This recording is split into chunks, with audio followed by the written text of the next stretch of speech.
Okay, so I promised Aaron that I would record myself making a badge. So, Aaron Heine, this is for you. These badges are rewards that are given to sales reps who ace a quiz or to people that I think do amazing things and deserve recognition in a graphic way. This is one of the sales rep badges here, the Wisdom Path Treader, and I've used them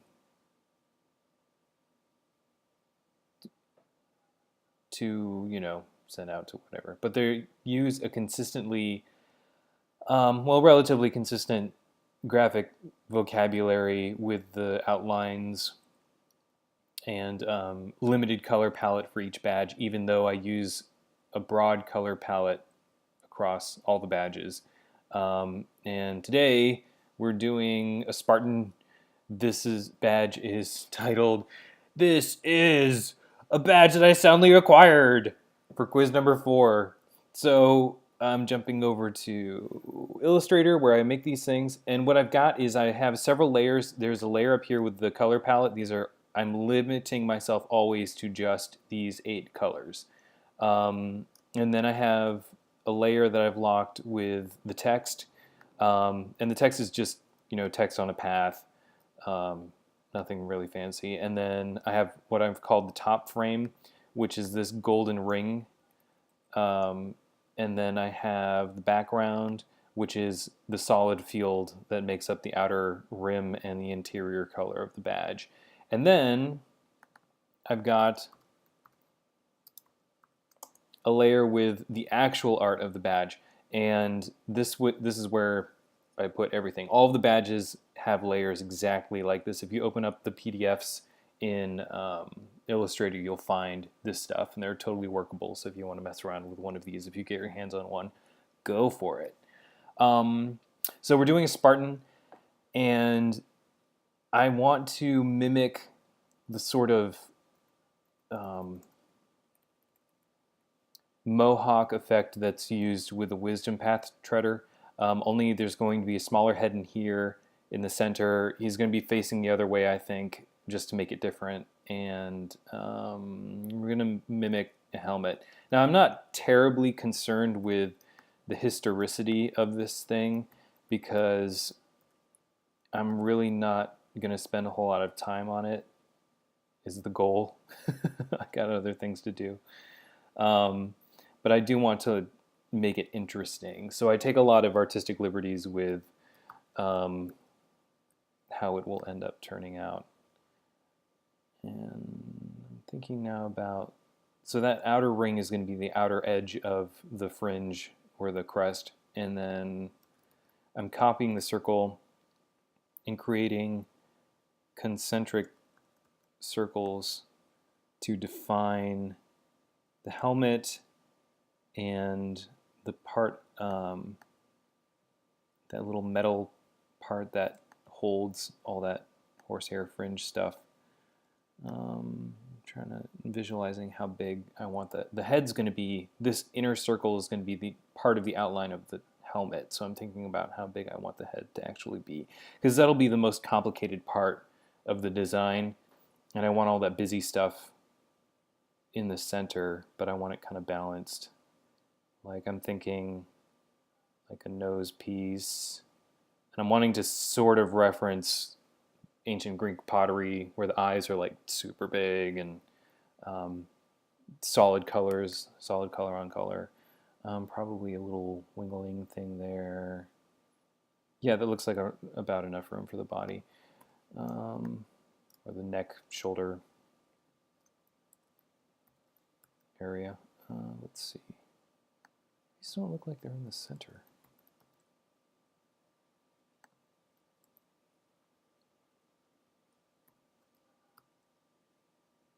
Looks a little better. Let's see. Now I'm thinking about whether I want to define an edge. Well, I can do that after the fact. Let's see. Copying that line because I'm going to use it later to cut the circles. So I'm just going to cut this one, get rid of that half. Command F pastes in place, and these two circles are going to be that metal part that holds things. Get rid of that.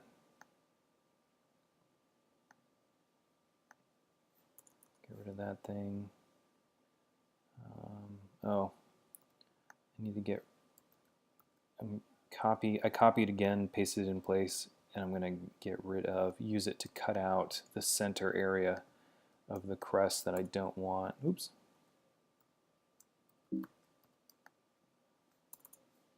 There, so okay. Then I think what I want to do is just, I don't want that thing. I just want to bring this in. Yeah, like that. Like I want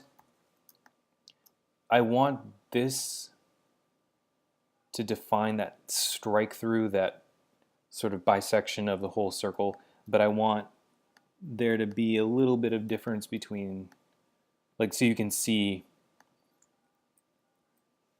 where the fringe starts and the other thing begins. So I'm just gonna, let's see, I want to color that. We'll just, it's gonna be gold. Let's make the fringe red, because that'll be really striking. Okay, yeah, so that looks like there's a bit of, yeah, that works for me. I'll probably make the helmet solid, and then I want to play, I think I want to play a little bit with shadows on the face to add some depth between the helmet and whatever. And what's really kind of infuriating is that these don't look centered.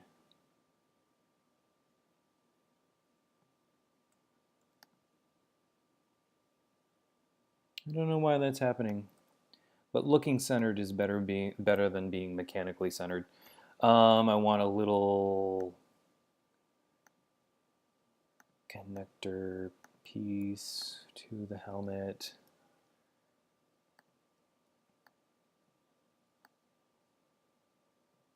Actually, I want lines that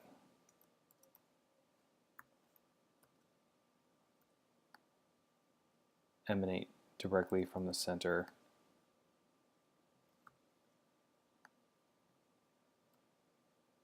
And now I'm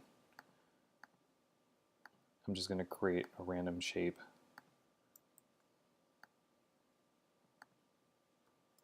And cut it with these.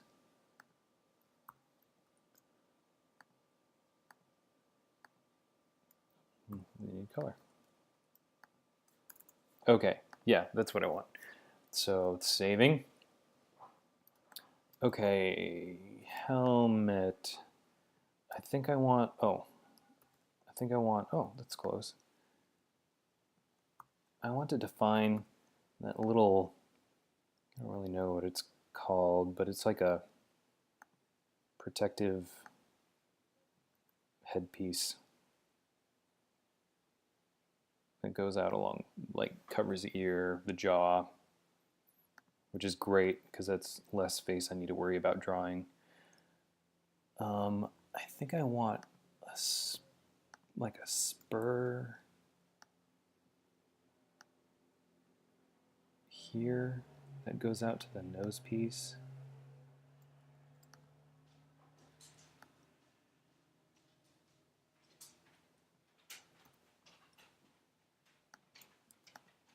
I'm hitting Shift C to create this little Bezier manipulation tool for myself. I don't know what it's actually called. I just use it and it works, okay?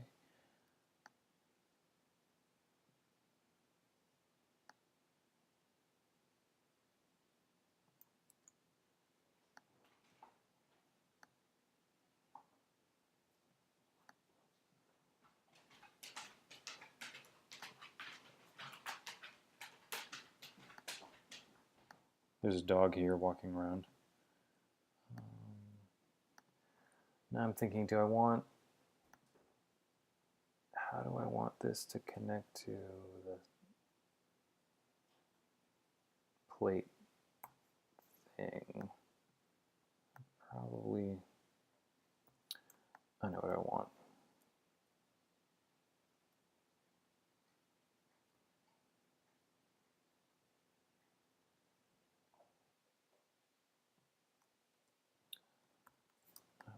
another circle.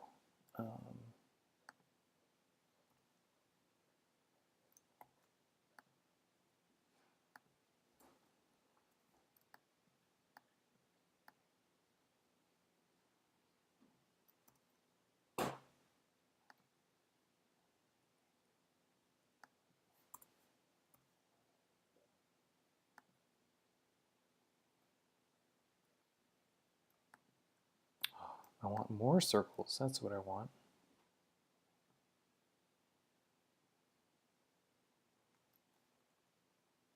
Yeah, let's play with that.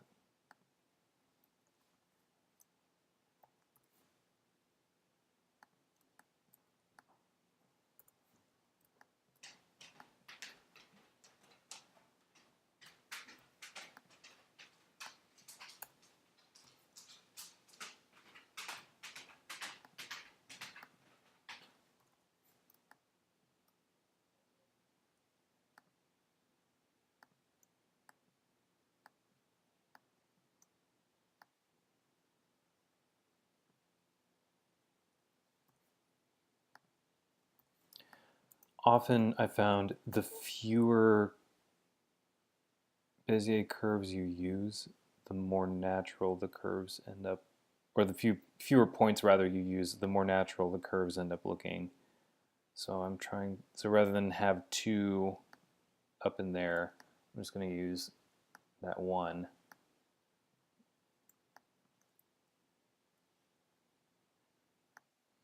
Try to find a happy, elegant, where would it match?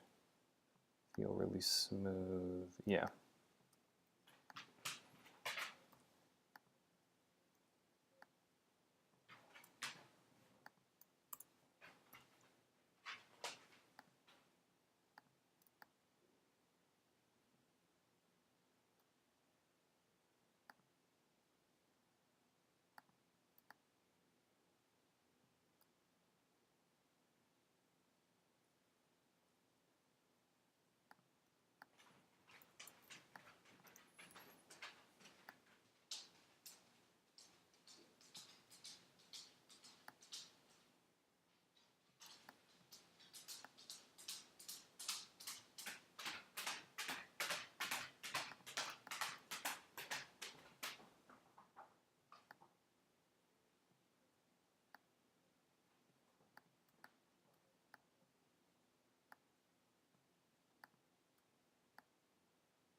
Yeah, I can get with that.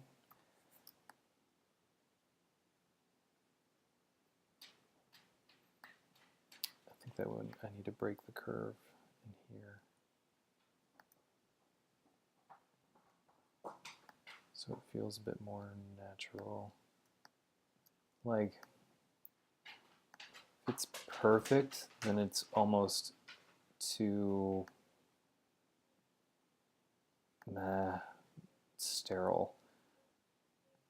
Like to have, like to let this curve lose its the parallelness that it shared with the helmet helps create a gesture like this. And you'll see me, I'll probably talk about this again later. There's an interesting and powerful thing that happens when you let thick go to thin in a design, because it can communicate a gesture, it creates movement and flow, and you can really use it to your advantage. I try to avoid, like in the lines you see, like in this guy, I try to avoid just leaving totally parallel lines everywhere.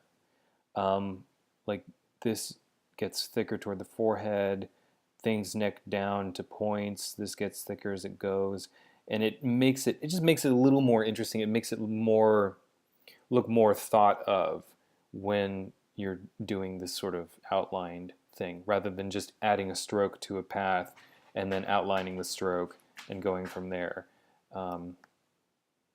It makes it a little bit more just interesting generally. Okay, for instance, I want there to be a circular thing here, but this circle within a circle thing kind of feels a little awkward. So what I'm going to do is just freehand it.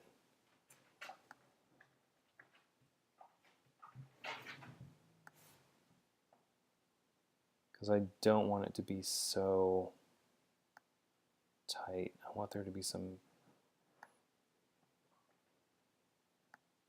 It's real. This is a dangerous place to be because you can end up... I can end up just manipulating this one little path for ages and ages and ages. I need to do other stuff today. It doesn't feel really proportional. Maybe this thing needs to be bigger.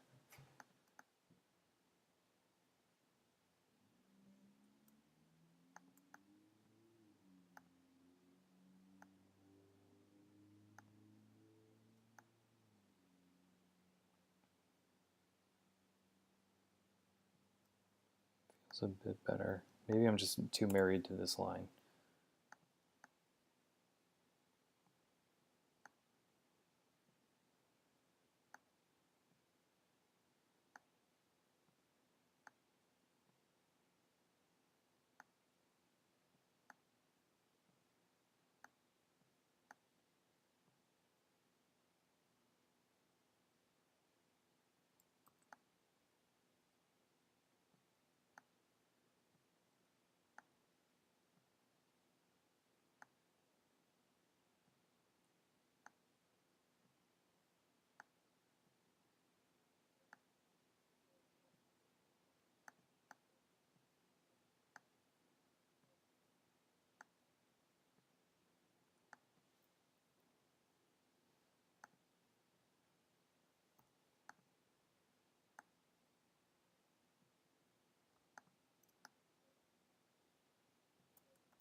Okay.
trying to create a facial profile that feels evocative of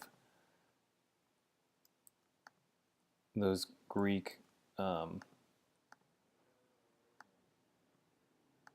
vase paintings.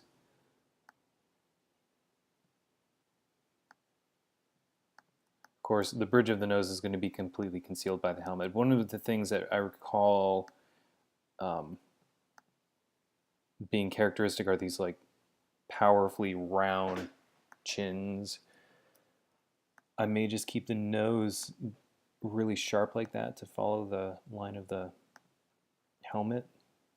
I may end up doing something interesting with the face outline there. Maybe I just want a little zigzag there.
So now's the part where I'm going to start thinking about the colors, because the way that these shapes are going to interact are going to be closely controlled, tightly controlled by the color relationships. So I think I want, gosh, it looks kind of dorky. How do I make him look stronger?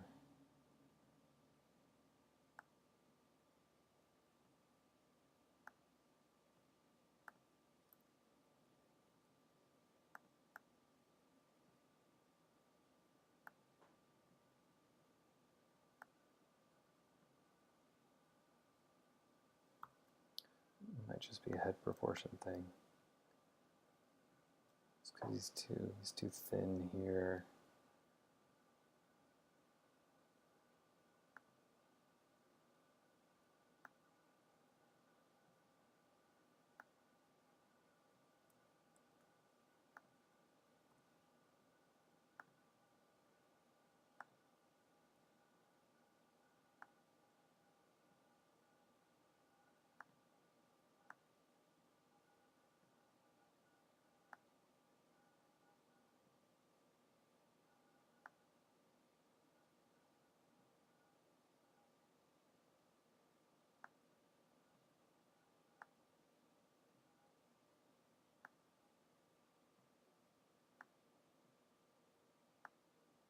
Oh, that works.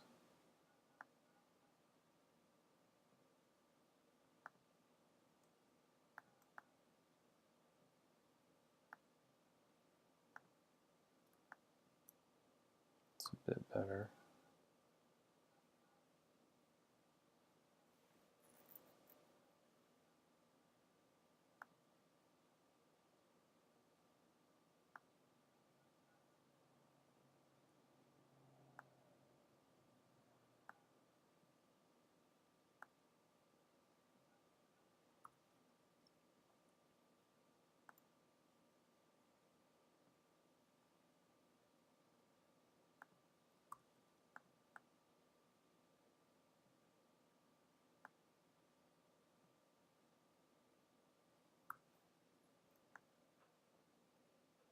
We'll just go with it. I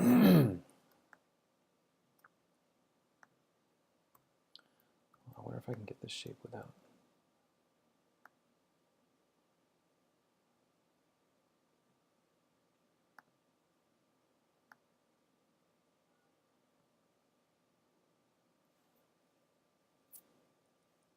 Yeah. Yeah.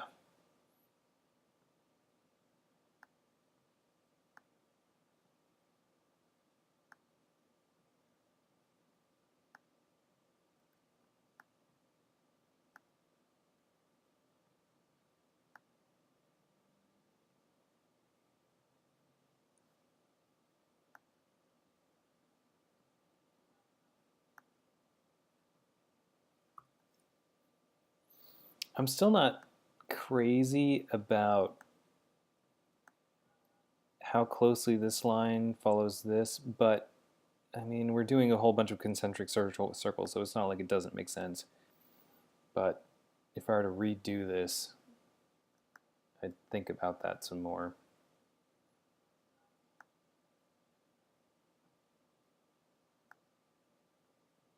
Of course, now you can see how nitpicky I am. I got things to do. Okay.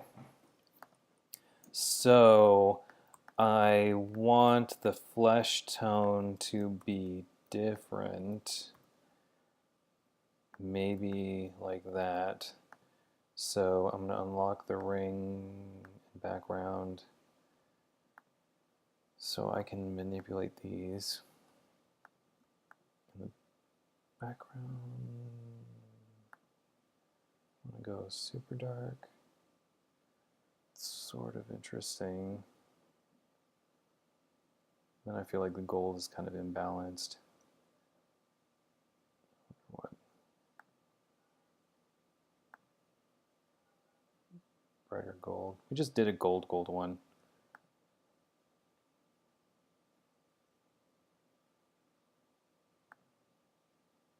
This is the Christmas Spartan.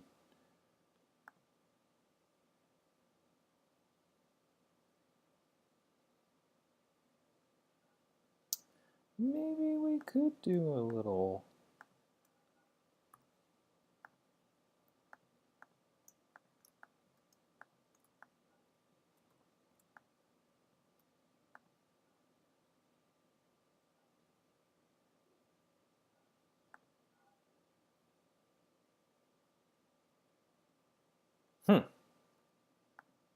It's different. Just gonna get.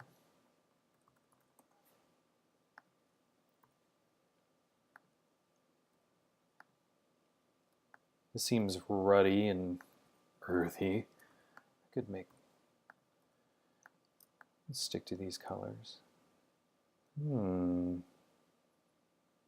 never thought of going green with this, but this could totally work. I think I'll figure it out.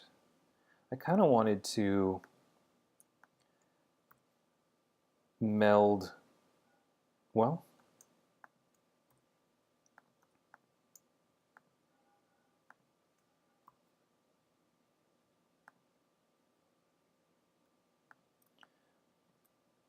I like it when the frame, the ring, and something touching the ring are the same color, so that you lose that contiguous line of the ring at some point. It's something I like to do a lot. So the only thing that really touches is the shoulder area. So I'm going to go ahead and leave that. I'm going to go with this. I know we're supposed to think of this as being red. Maybe we can get away with it.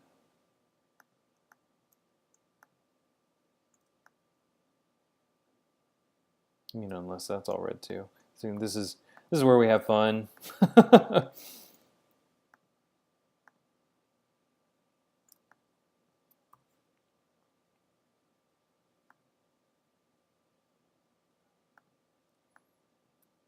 Maybe the words are green. Maybe that's how I bring green out to the edge. Unless, of course, where did I put that? Oh, sweet.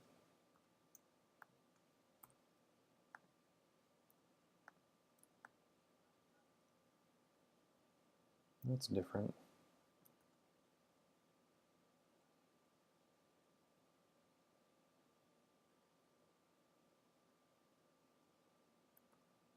I like that more though. Oh, I can do something to bring the green out there. I think.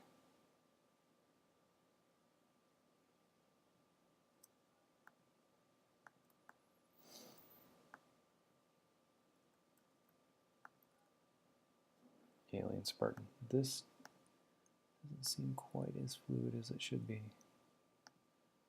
There we go. That's better.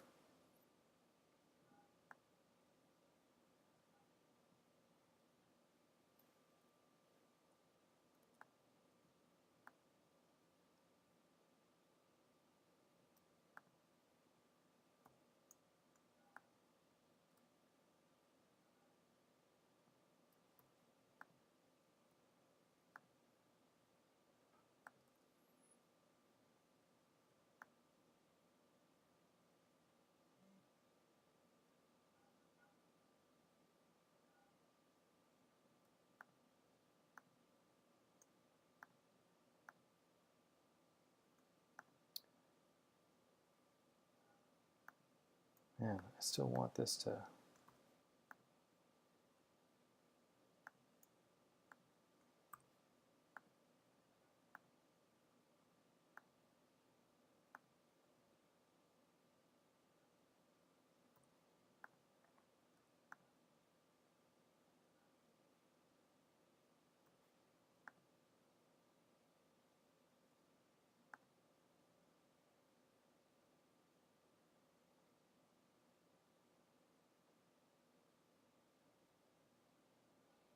Maybe?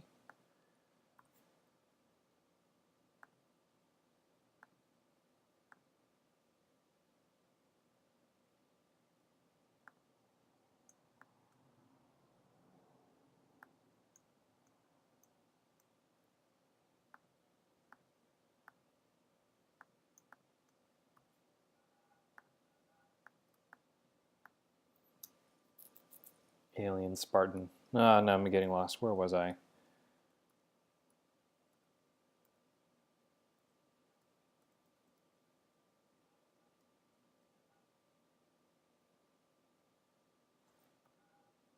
I think this is the way to go. I'm overthinking it too much now. I got stuff to do. Okay.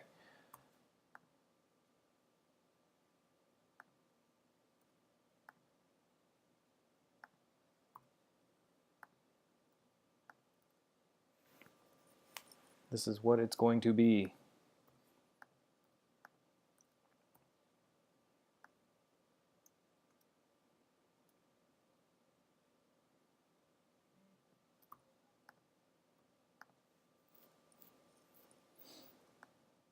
I could just leave it at that. I do want some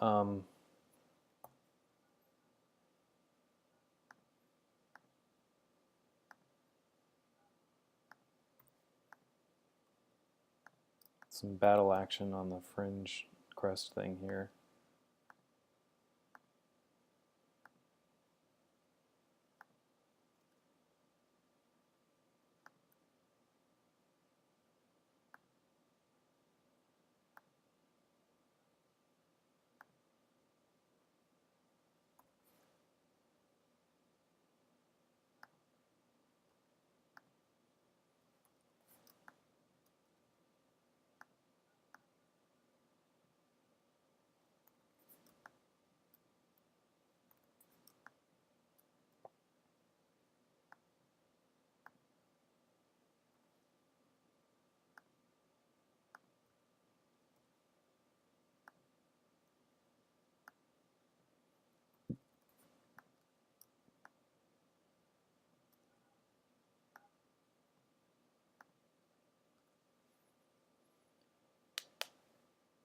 And then I want something interesting to happen in the helmet.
So here I'm playing with the thickness and thinness again with the gesture of the helmet shape and the relationship between the distances between these lines. I want this to get thicker out here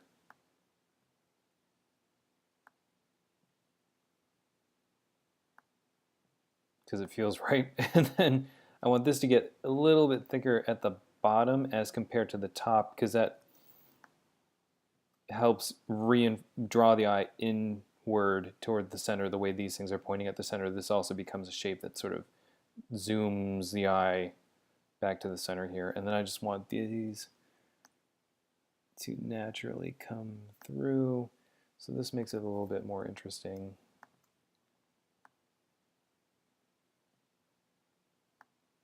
Gosh, I'm really obsessive.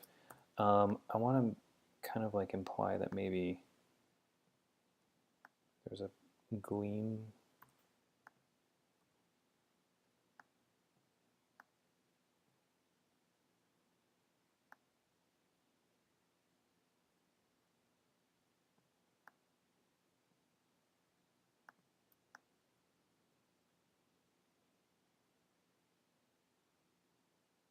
And shininess to this thing.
So that's neat. I'd love to get more detail into the face too, but I'm not really sure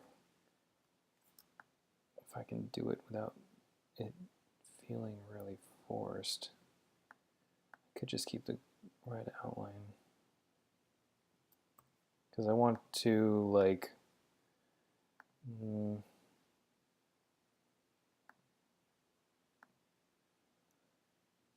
have some shoulder action.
So I want to fill, I usually put a weapon in here, in the space up here, but I want to fill it with something a little bit more emblematic. So I'm going to just put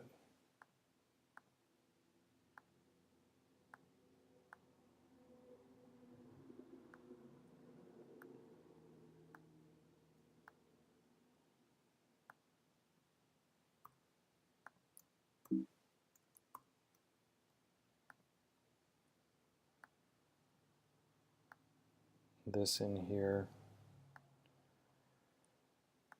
And those who know Greek will understand that this is a lambda, and I can't remember why it stands for Sparta, but it does. I'll have to look up the history of that a bit. That looks a little. I'm second guessing all the colors decisions I've been making.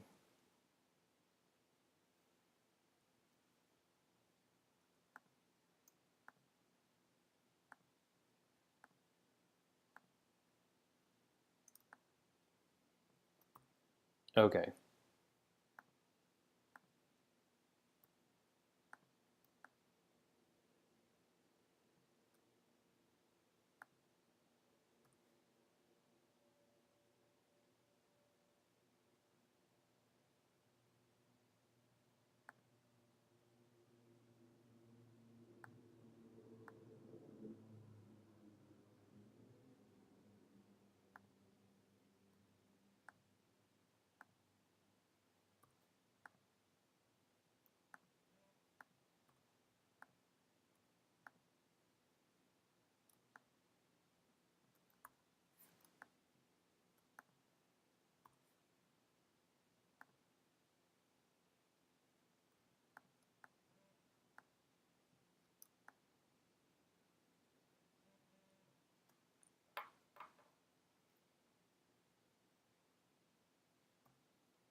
Oh, he's super stylized. Need to bring some. Need to bring him back.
I want this line to be right there, so I'm going to just use it as a guide for placing these points.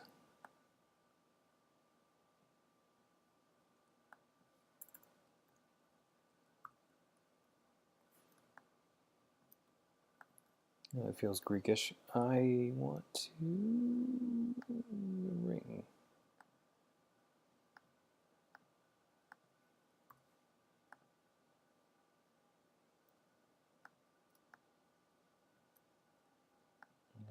And the text can be the brighter gold.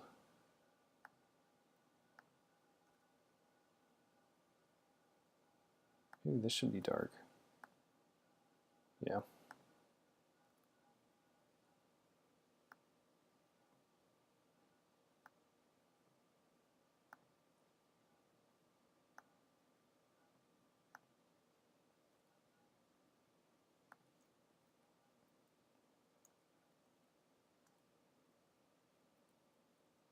I'm deciding whether I want to make this spur super visible, and I can do that by giving it a darker background.